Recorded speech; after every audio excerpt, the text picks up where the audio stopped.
بیننده های عزیز، همونطور که من قول دادم که در 5 هفته آینده هر هفته من یک کریپتو پروژکت برای شما ریویو میکنم و این کریپتو پروژکت اول است. قبل از اینکه ما شروع کنیم لطفاً این را مد نظر داشته باشین که تمام ویدیوهای از ما فقط برای اهداف آموزش است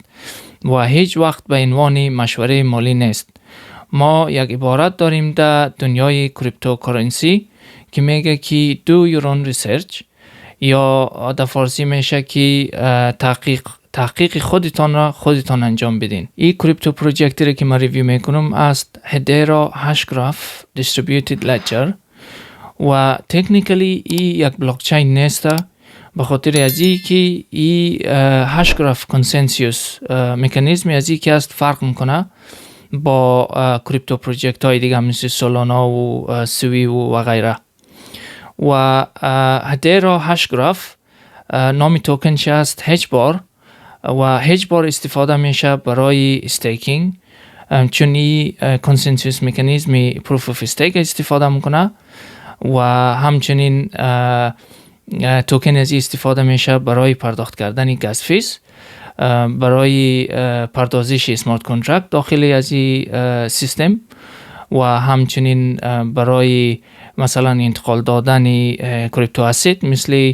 هج-بار که از یک والت در یک والت دیگه ما انتقال میدیم. همونطور که در روی صفحه میبینین توکن هج-بار از حدوداً از 6 سنت رفته در 36 سنت و مارکت کپ ازی است 13.66 میلیارد و 24 ساعت ولیوم ازی بوده 7.25 میلیارد و توتال سپلای ازی یا حد اکثر توکن ازی 50 میلیارد است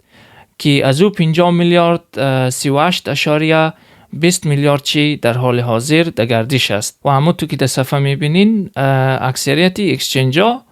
لیست کرده توکن هج-بار. بنیانگذاری از این پروژکت هست منس هرمن و دکتر لیمون برد که اینها هر دوتایشی ساینتیست هستند. در حال حاضر این کریپتو پروژکت بالای 7 میلیون یوزر داره و در 24 ساعت گذشته حدوداً 1.4 میلیون تراکنش یا ترانزکشن داشته و فینالیتی از این بوده 2.90 ثانیه و فینالیتی معنای از این میده که چقدر طول میکشه تا این تراکنش پردازش کنه و ذخیره کنه در بلاکچین و وقتی که ذخیره شود قابل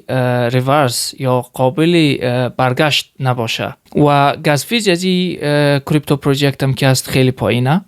همونطور که میبینین این میانگین گاز فیز از این است 0.001 پر ترانزکشن یا پر تراکنش و مصرفی برق از این خیلی پایینه، چون به خاطری که این هاشگراف کنسنسوس لیر یا مکانیزم استفاده میکنه، این باعث مصرف کردن کمی برق میشه. و پشتیبانی از این کریپتو پروژکت بسیار کمپانی های کلان است، مثل که میبینین گوگل، هیتاچی، LG و بیتگو اکسچنج، سانتاندر، EDF انرژی، IBM و ورلد پی. اینا بسیار کمپانی های خیلی کلان هست و اینا نظارت میکنه این دیستریبیوتید لجر و تصمیم میگیره در آینده از این دیستریبیوتید لجر یا در آینده از این پروژکت. در حال حاضر این کریپتو پروژکت قابلیت پردازش 10,000 ترانزکشن در ثانیه را داره و به خاطر که اینا استفاده میکنه هاشگراف کنسنسوس الگوریتم، اینا ادعا کردن که این کریپتو پروژکت میتونه که پردازش کنه خیلی بالاتر از 10,000. مثلا اینا میگه که اصلا اندازه نداره، ما میتونیم با شاردینگ مکانیزم ما میتونیم که سرعتی از زیرا بسیار خیلی زیاد بالا ببریم. میگن که حتی شاید بالای 100,000 و 200,000 شود، ولی این در عمل فعلا انجام نشده و در حال حاضر یک ادعا است. ما ببینیم در آینده که اینا چی رقم میتونه که ایرا عملی کنه. زبان اسمارت کانترکت از این کریپتو پروژکت که است سولیدیتی است و همونطور که شاید مطلع باشین سولیدیتی بسیار یک زبان معروف است، چون سولیدیتی که است مثل جاوا اسکریپت است و جاوا اسکریپت زبان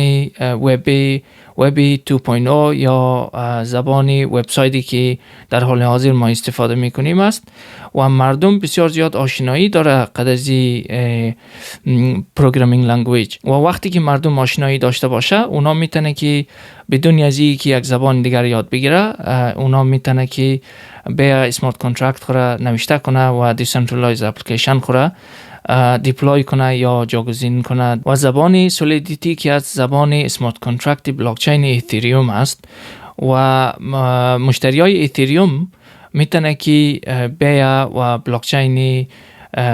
هدرا هاشگراف استفاده کنه. هدرا هاشگراف کریپتو پروژکت ارزش زیر نظر داشتن داره به خاطر از اینکه این هاشگراف کنسنسوس لیر یک تکنولوژی جدیده که اینا استفاده میکنه و این استفاده نشده در بلاکچین های دیگه.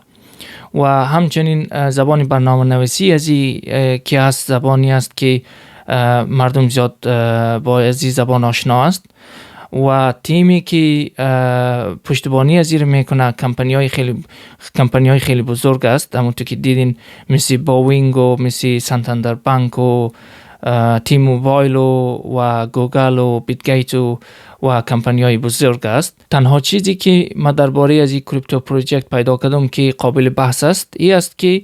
این یک پرمیشن کنسنسوس سیستم استفاده میکنه و